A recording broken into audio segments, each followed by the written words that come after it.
Hi, this is Krista Moore, and welcome to the Krista Moore Show.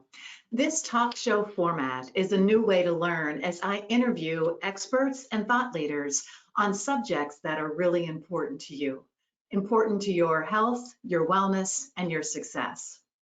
I want to acknowledge that this is a live program, and it is April 1st, 2 o'clock Eastern Time. But what that means is we are all kind of adjusting to the changes that are taking place in our lifestyle and our business.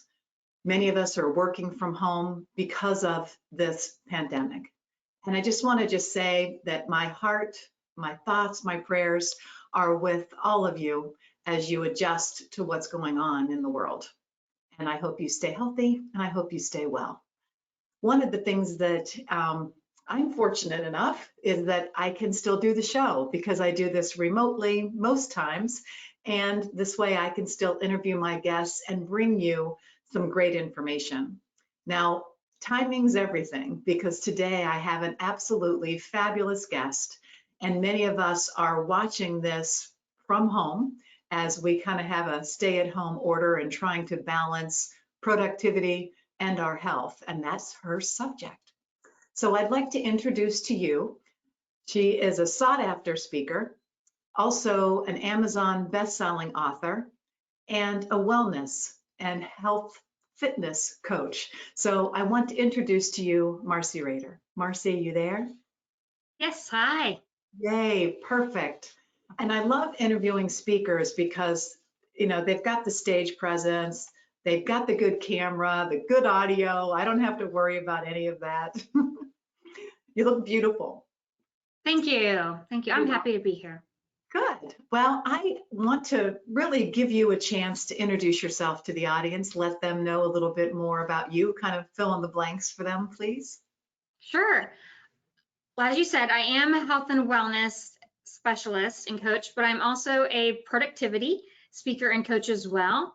And my degrees are in exercise science and nutrition. I have 8+ certifications in those areas, but I spent most of my adult life in clinical research and was a operations manager. I was a field monitor. I was a corporate trainer. And that's where I realized that I'm a true geek at heart. And I love helping people with technology. And also I was writing SOPs and being very productive and started coaching on the side and then helping people do the things that I now do as a business. And so I work with individuals and companies on productivity measures, time boundaries, task management, focus, the inbox, as well as health behaviors to increase performance at work. That's awesome. And that's why today I think this subject is so timely because we are all in a situation where we want to be productive, whether we're working or not working, but we want to be productive. We don't just want to be watching TV or watching the news. And it's affecting our health. There's a lot of negativity. There's a lot of worry and concern and stress. So you're the expert. You actually published a book on this subject. And so I'd like to hear a little bit about the book, if you would, and what kind of inspired you to get this written. Yeah, so the latest book is Work Well, Play More, Productive, Clutter-Free, Healthy Living, One Step at a Time. And about a decade ago, I wrote 100 things I wanted to change about myself on a whiteboard. That sounds like a lot, but I broke it down. But I broke them down so small.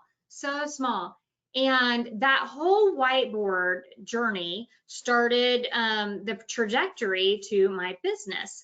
And so I kept having people ask me to write a book based on that whiteboard story. So what I did was I broke it down into those categories: productivity, clutter, and health. Clutter, I include digital clutter, physical clutter, and mental clutter, which is our head trash.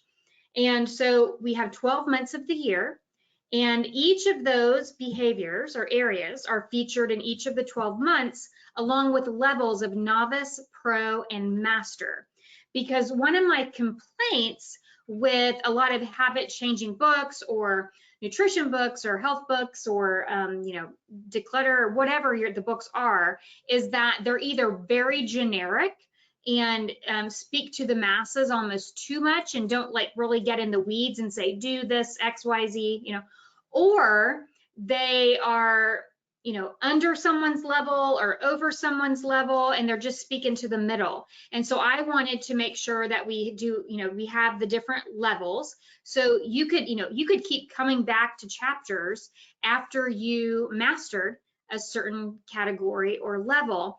And I even have a master class that's starting mid-April. And that master class will be centered around the book because I couldn't put everything in the book. So I'm doing the master class to kind of walk people through the steps and also give the extra coaching and training.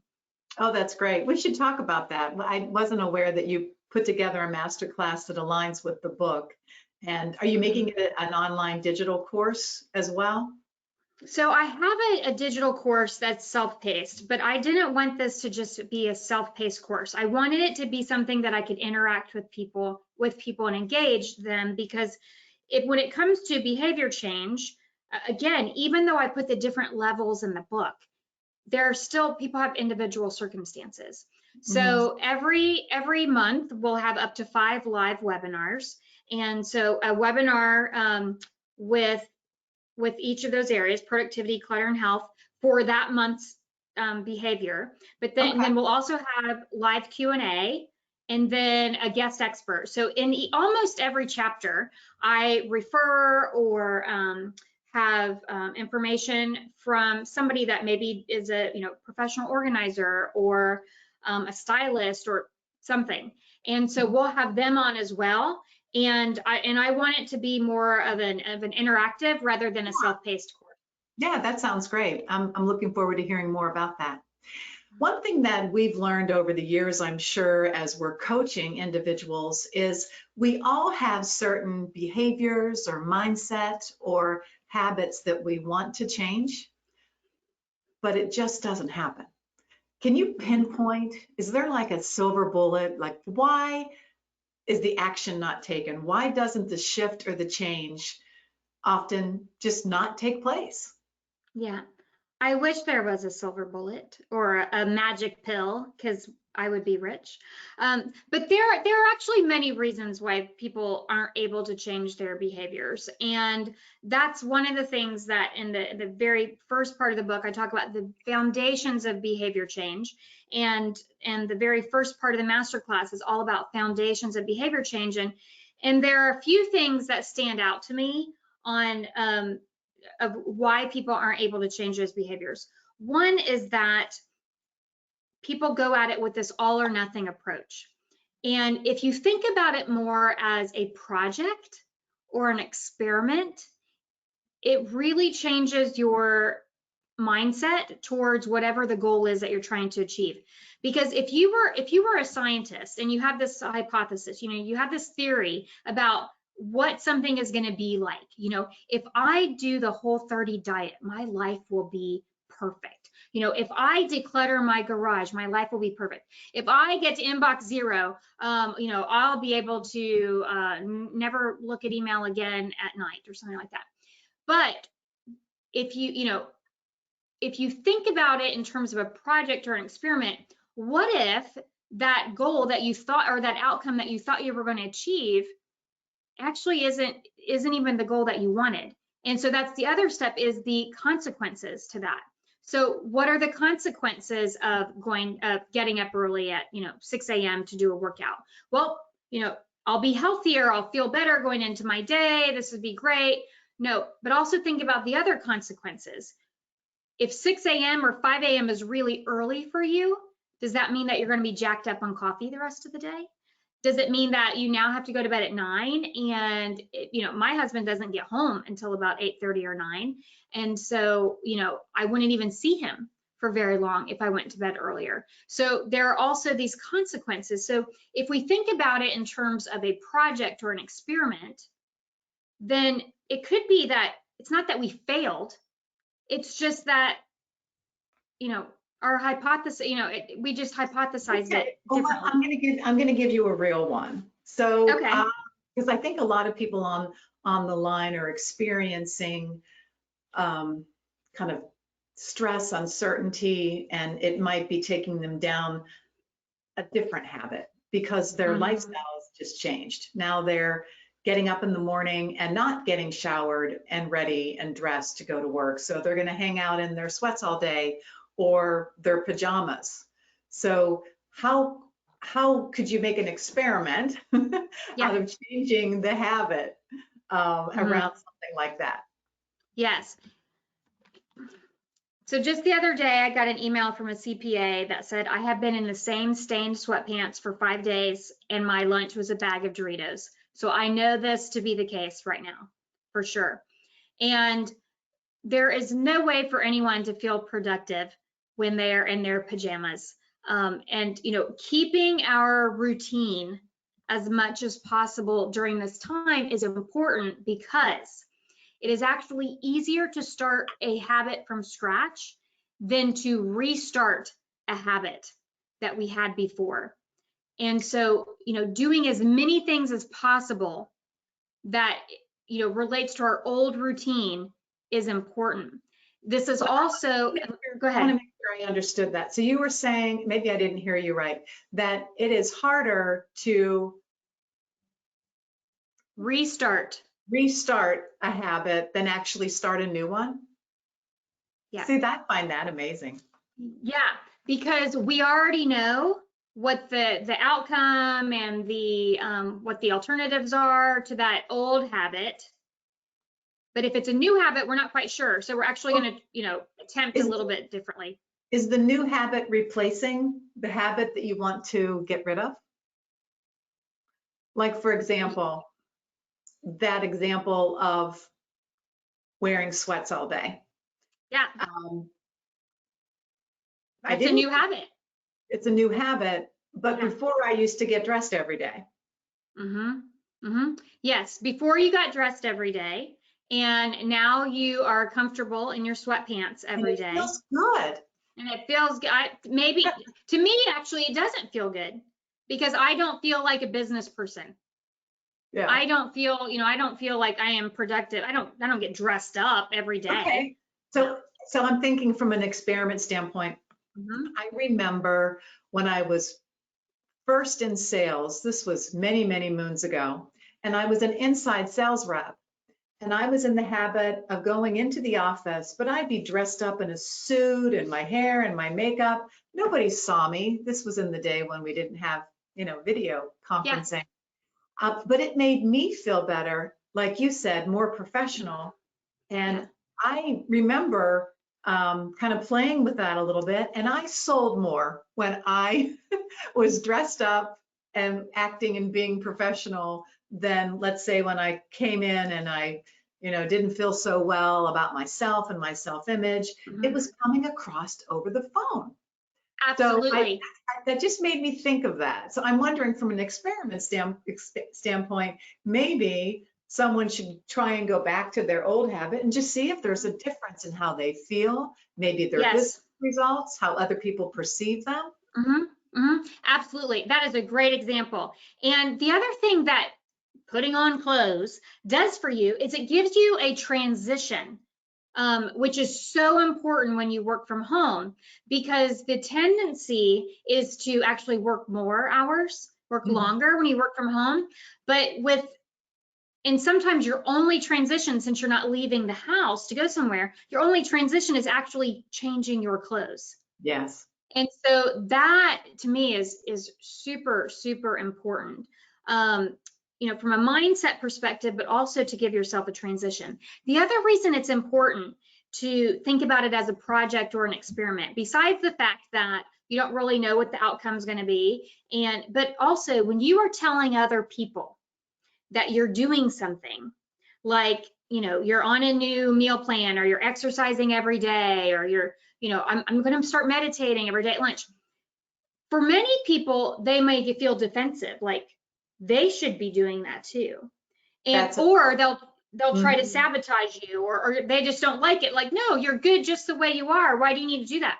Well, if you say like, I'm going to start exercising 6 days a week, that's very different than I'm experimenting with exercising 6 days a week. Then it's Yeah. just more intriguing. It's a different, it's a different way to communicate it. And if you're doing something new and different with your family, so this is one that I just had a client of mine do last week. They used to order a lot of takeout, and now they can't. And so she wanted to experiment. She wanted the family to pitch in and all like make some meals. They're all like, 16 and older, and so they can all cook. And so she wanted each of them to cook because, her and her husband work full time. And I said, don't tell them that you want everybody to cook a meal once a week. Tell them that you want to try an experiment and see if everybody can cook a meal. And she said, oh my gosh, Marcey, it worked so well. And so we just keep referring to it as, I'm going to experiment with Beyond Burgers and a baked potato tonight. And she's like, it really worked well. And it was all down to the language, because it didn't feel threatening. I'm going to start using that at home. I like the idea. One thing that it makes me think of, though, is if I'm going to experiment on something, I almost feel like I'm not committed, or I might use the word try. I think I'll try this and see how it goes. How do you say to that? So first of all, everybody has a different language that they use. So project might be a better language for you. I have a couple of project managers that I work with, and they like the word project because a project is very like, there are steps in a project and there are things that I have to do and moving parts. So they use project. That can work too. So I do not like the word try at all, because here's a pen. If I can't try to throw it at you. I either throw it at you or I don't, right? And so when you're trying to do something, then you're already saying that there's a possibility I might not. Yeah, there's a possibility I might not do it. Yeah. And so, we had a great question actually come in, Marcey, because I think a lot of people are kind of befriending food, and emotional eating is happening right now, and it's a bad habit to get into. And maybe it's because now we're closer to the snack cupboard, or we walk by it every day. But how can we're bored. For some people, they don't have as much work. Yeah. So the question is, at a time like this, how can we kind of unleash our willpower to, not go into the snack drawer, or to make the right healthy choices? Yeah, this is a really hard time, because food is an emotional decision for a lot of people, whether we're in coronavirus pandemic or not. And everybody has their own individual emotions towards food, of course, but I would go back to, if I'm giving, just a couple of general recommendations, going back to keep your routine as much as possible as you can. So, if you used to food prep on Sundays, still food prep on Sundays, still have the meals, that you would normally eat, if you took them for lunch during the week, or you would eat them for dinner, then still do that so that it's there. The other thing is I have this acronym that I use called HABIT, and I used to have it hanging on my refrigerator, and I don't need it anymore. But I ask myself, if I'm going for something in a crinkly package, am I hungry, or is this my habit? And it's the H. A, am I anxious? B, am I bored? I, am I irritated? T, am I tired? And it doesn't mean that I want to eat it. It just means that I'm more aware of why I'm eating it. And between you and me, I still use this when I go home to visit my family. I really, really like that. And actually, I think it's also important to note you understand this, because you did have an eating disorder at one point. So food and nutrition and habits around that are really important to you.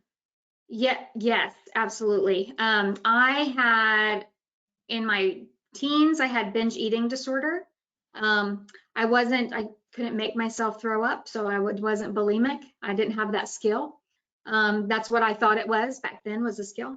And then I had anorexia for a while. I was an anorectic eater. Been very healthy for years, but I have to save myself from myself. Mm-hmm. And that willpower that you spoke about, a lot of our willpower is based on the decision fatigue that we have throughout the day, and all of us, everything coming at us. And, we are so inundated with information. It's this infobesity, right? It's coming from everywhere. Infobesity. Infobesity. And it's coming from everywhere, and we have to continually decide, whether we, read it, don't read it, pick it up, don't pick it up, listen to it, not listen to it. And we don't even know how to be quiet or still anymore. And all of those decisions affect the things that we don't think about, like whether or not we pick up a bag of chips. And if I can give one tip for the people who are, eating a bag of Doritos at lunch. Oh, yes. I loved your habit. So I just want to make sure that I get you to tell us again what HABIT represents. So Sure. Anyone that might have missed it because someone came in and wanted to hear it again, what are those? What's that acronym again? Yeah. So it's H is this my habit or am I hungry? Because as a habit, my husband and I used to have dessert every single night after dinner. Didn't matter if we were full or not. That was just habit. So is this my habit or am I hungry? A, am I anxious? B, am I bored? I, am I irritated? T, am I tired? And I actually have a download. If anybody wants to email me, Marcey@workwellplaymore.com, I'll send you the download that you can print out and put on That'd be great. Yeah, I think what that demonstrates for me is that we are kind of testing our emotions. Mm-hmm. Are we grabbing for that food because we think it's going to satisfy something else, that's going on? We're feeding our anxiety, or feeding the news of the day. There's something that you mentioned before that I want to circle back to, because many of us are living in close quarters with our kids and our spouse, and there's a really big adjustment on the habit of meals and meal prep and the type of food that maybe we're cooking at home or that we're making accessible to the family. And I'm wondering what kind of advice you have in a situation, and I'll give you mine. I have really, since the beginning of this stay at home, gotten into a great morning routine of getting up, exercising. I actually do FaceTime with a couple of girlfriends because my gym's closed.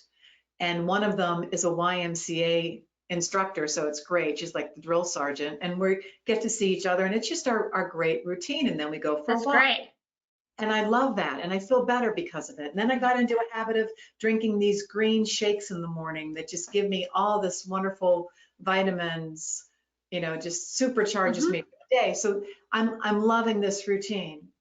Well, Eddie brought home a 3-pound container of peanut M&Ms and a 5-pound container of animal crackers, the kind you stick your fist in. Yeah, that you could eat 50 and not eat. It doesn't even look like you've eaten any. Well, and truth be told, we've already gone through one of them. All right, 5 pounds. Now, I don't think I had a pound, but I don't even like them around, right? So I guess my point being is we need support and accountability, and especially now, what can we expect or not expect from others, or how can we work through it where we take our own personal responsibility? Ooh, that's such a tough one. Because my husband is not like I am either. I have the way that I do things. He has the way that he does things. So I as much as I can. I stay in my lane, and try to, and not try. I just said I didn't like that word try. I lead by example. I lead by example as much as possible, but I also let him know. And we've been together for 26 years, so I mean, he knows this by now. But the things that are challenging for me, and he lets me know the things that are challenging for him. Like, you know, it is a fact that people will eat less of something if it is in an opaque container. So if, you know, for your animal crackers, it may be that your husband says, you know, I want this 5-pound thing of animal crackers around. You say, that's okay, but they have to go into a different container that I can't see in them. And it might sound kind of ridiculous, but that is proven in research that people will eat less of something if it is out of sight. And even if that out of sight means that it is in an opaque container. Okay. And so if we and both, say by it, the way, both of these are in clear plastic. I opened the cupboard and they're right there front and center. yeah. There's a reason why they're in clear plastic, Krista, so that you eat more of them, because they know this. Oh my They know God. this. Yeah. And so even like the things, like if there was a dessert, it's on the bottom shelf of my refrigerator underneath the cheese drawer so that I can't see it. Like I don't have anything that I don't want to, you know, to eat unless I'm very intentional about it in my sight. So even something like that. Yeah. That's exactly but I always, I always talk about it as like, this is what, you know, I need help with this, not why are you bringing home these cookies? It's like, I don't have the control with the cookies. This is what I need you to help me with. Well, and I think that that's great. So what I hear from that is just open up the lines of communication. Really share with the other person maybe what some of your intentions or your goals are, and ask them for their support. And hopefully that's, you know, the step in the right direction on that. Let's talk about alcohol. Let's talk about alcohol. Yeah. So you told me you started to tell me a crazy statistic, and I said, no, wait, don't tell me yet. What is the alcohol increase been? I just saw that the alcohol consumption through purchase is up 65% in the United States. And a lot of the state stores in different states have actually closed their ABC stores or their liquor stores. I think that could be a bad habit. And I like my wine. I like to have a glass of wine at night, but I'm finding that I'm slipping into a bad habit of, well, let me have another glass. Maybe because I know I don't have to get up and work out too early anymore, or maybe I don't have to get up and go into work. I don't know. So I don't want to get into a bad habit. And I think it's also kind of an emotional thing too. Like it seems like, okay, let me just have a glass of wine and chill out from all this stuff, this fear, this anxiety that's happening. So what are your thoughts on what folks at home can do to maybe get away from the alcohol habit? I have had 3 friends in the last year that have gone on 30-day fasts of alcohol because they started to get into the habit at night of, I've worked hard today, I deserve a glass of wine. And all 3 of them have said, you know, like, there were a lot of days where I didn't work that hard, and I realized I was still going to the wine. And so this is becoming a habit that I don't want to do. But it also might be that this is something that you really enjoy doing with your husband. And so if it's something that you still want to do occasionally, maybe not every night, but occasionally, you know, I'm a big fan of pouring it into a much smaller glass, and because wine glasses now are like bowls, like it's like a wine bowl. Oh, yeah. And so the amount of alcohol, when people look at a tall glass, as opposed to a short glass and how much they think that they're drinking. If it's in a tall glass, they feel like it's a lot more than in a short fat glass. And so even like changing up your glasses can be can be really helpful for some people. My husband he would go to a brewery that would serve 9-ounce instead of 16-ounce beers. And so he said, I go to this one because then because I'm always going to get two, and at least it's 2 9-ounce instead of 2 16-ounces. So that was his way of kind of cutting back. But, asking yourself, why you're doing it, which it sounds like it's becoming habit, but what is that habit from? Is it out of boredom? Is it because you're tired? Is it because you deserve it? Like what is it that you're telling yourself? But then also, if it's something that you're doing with your husband, maybe that's where that communication, like, okay, this is a habit I'm not wanting to, I don't want to get into. Let's decide on more of a schedule when we do this. What or an alternative. Yeah. So or even so kind of where we are. And I'm hoping that so here's our alternative, which is pretty fun. Yeah. We decided instead of having a drink for happy hour, we're going to do yoga on a big screen. So I'll let you know how that goes.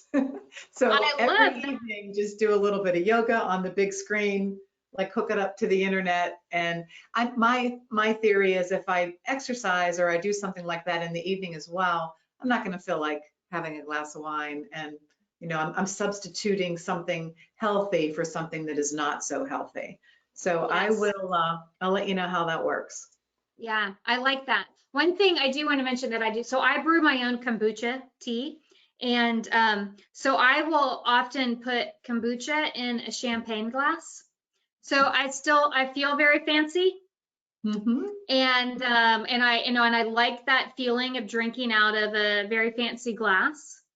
So, and my husband is, drinking LaCroix more than alcohol right now.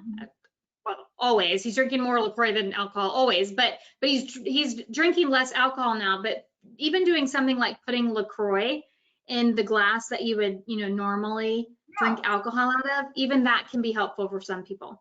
Because sometimes it's just the act of it. Well, you're right. I remember I had some stomach issues and there was all kinds of things that I couldn't eat or drink.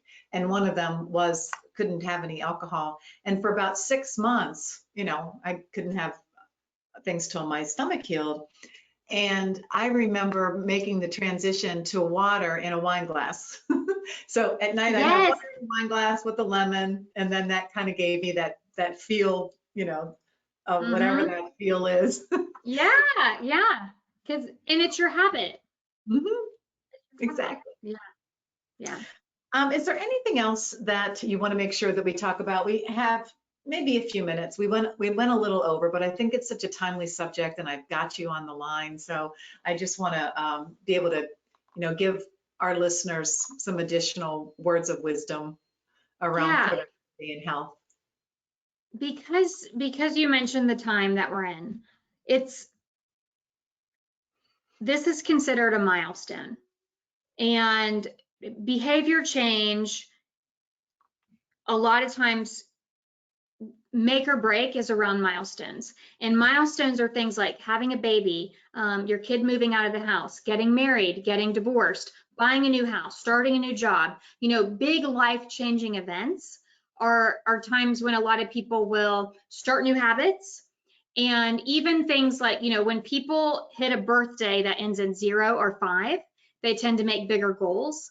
If you look at the number of people signed up for marathons that are first timers, their birthdays tend to end in, or their ages tend to end in 0 or 5s. And so there are all these milestones that occur in people's lives that make them more apt to want to create behavior change. This is a milestone right now. And whether we like it or not, this is going to affect our behaviors for most of us. And this isn't vacation. You know, when you go on vacation, you may be a great, you may plan out all your meals and be great with your nutrition at home. You might exercise every day at home. You might meditate, sleep well, and everything. But when you go on vacation, you're there for a week and you let it all go, and that's great. But we're not on vacation, and we don't know how long this is going to be like this.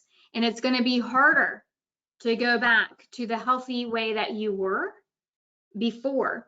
So be very intentional about your day and try to keep as much routine as possible, because it's going to be harder to go back. Because like I said, whether we like it or not, this is a milestone. Yeah, and I like the way that you're referring to this as a milestone, because and what's interesting is it's a milestone because it's such a traumatic crisis and event that it's affecting everybody. And it's going to affect everybody in different ways. But we're all faced with that decision every day. How am I going to keep boosting my immune system? How am I going to continue to stay healthy? And how can I remain productive, a productive citizen, being self-contained here. So I really appreciate that thought of looking at it as a milestone and realizing that it's going to be harder to get back into an old habit than actually changing and creating a new one. So those were some really good ways for me today. And I'm sure you've had an impact on the audience. So I appreciate you being here. I would like to share some contact information so they can reach out to you, or if you have something you want them to connect with you. I think you've got a few resources that they might be interested in. So I'm going to share a slide here, and people can know how to reach you. Why don't you tell us maybe the best way to stay connected, or what works best for you?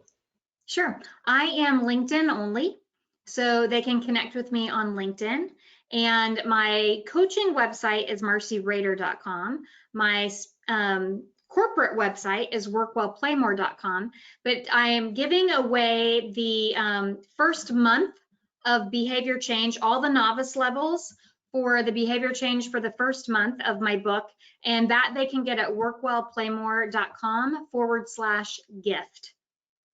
And also, just in the last couple of weeks, since we can't do TED Talks, me and several other speakers are doing bed talks.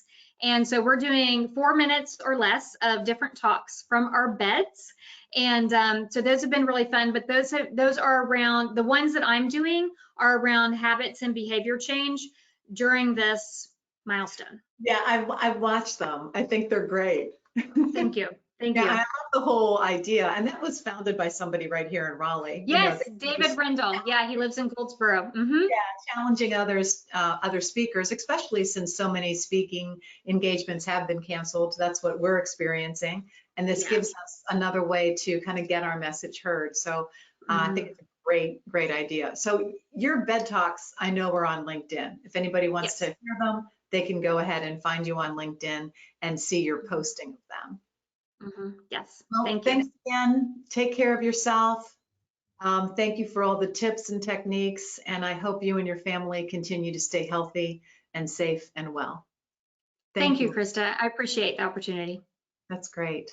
Well, I wanted everyone to know that you can listen to all the recordings of past Krista Moore shows in 2 different places. One is the Krista Moore YouTube channel, but another maybe better place to go is Go To Stage. We've uploaded all of our sessions. We're up to 72, so we have a variety of topics and subjects that are 30 minutes of learning through this interview type process. So I appreciate you checking out some of the past recordings. We have many companies that are starting to use them as part of their meetings and sales training, so that might be something that you're curious about as well.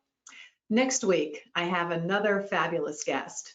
And actually, the 15th is the one I'm most excited about. Sorry. Next week, I'm going to do a Facebook Live. But on the 15th, I have Wendy Thomas, and she is a mindset coach. So we've talked a lot about attitude and behaviors and actions, but she's going to be teaching us how to continue to have that positive mindset about what's going on in our everyday world so that we can take more action and be more productive.